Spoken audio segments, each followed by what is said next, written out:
Idamalayar dam ചൊവ്വാഴ്ച തുറക്കും. രാവിലെ 10-നാണ് ഡാം തുറക്കുകയെന്ന് ജില്ലാ ഭരണകൂടം അറിയിച്ചു. കോതമംഗലത്ത് നിന്ന് നിസാറാണ് വാർത്തയുടെ വിശദാംശങ്ങളുമായി ചേരുന്നത്. നിസാർ, നിലവിലെ ജലനിരപ്പ് എത്രത്തോളമാണ്? ഏത് പശ്ചാത്തലത്തിലാണ് ഡാം തുറക്കുന്നത്? അഭിലാഷ്, നിലവിൽ ഇപ്പോൾ ഇടമലയാർ ഡാമിന്റെ ജലനിരപ്പ് 162.28 ആണ്. ഈ സാഹചര്യത്തിലാണ് ഇടമലയാർ ഡാം ചൊവ്വാഴ്ച തുറക്കുമെന്ന് ജില്ലാ ഭരണകൂടം ഇപ്പോൾ അറിയിച്ചിരിക്കുന്നത്. 163 മീറ്റർ എത്തിയാൽ ഇടമലയാർ ഡാം തുറക്കാനാണ് തീരുമാനിച്ചിരിക്കുന്നത്. 4 ഷട്ടറുകളാണ് ഡാമിനുള്ളത്.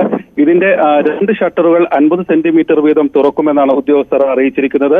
ചൊവ്വാഴ്ച രാവിലെ 10 മണിയോടുകൂടി 2 ഷട്ടറുകൾ ഉയർത്തും.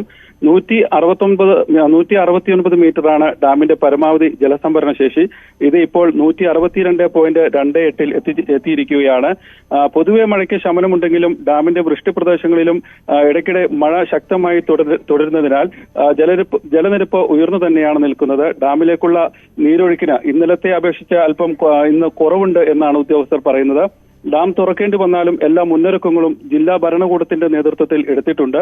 ഇടമലയാർ ഡാം തുറക്കുകയാണെങ്കിൽ ആദ്യം ഇതിലെ വെള്ളം ഒഴുകിയെത്തുന്നത് ഭൂതത്താൻകെട്ട് അണക്കെട്ടിലാണ്. അണക്കെട്ടിന്റെ എല്ലാ ഷട്ടറുകളും നിലവിൽ തുറന്നിരിക്കുകയാണ്. ഇടുക്കി ഡാമുകളിൽ നിന്നുള്ള ജലവും പെരിയാറിൽ എത്തുമെങ്കിലും ആശങ്കപ്പെടേണ്ട സാഹചര്യം നിലവിലില്ല എന്ന് തന്നെയാണ് ഇപ്പോൾ ജില്ലാ ഭരണകൂടം അറിയിച്ചിരിക്കുന്നത്. അഭിലാഷ്, വിശദാംശങ്ങളാണ് നിസാർ നൽകിയത്.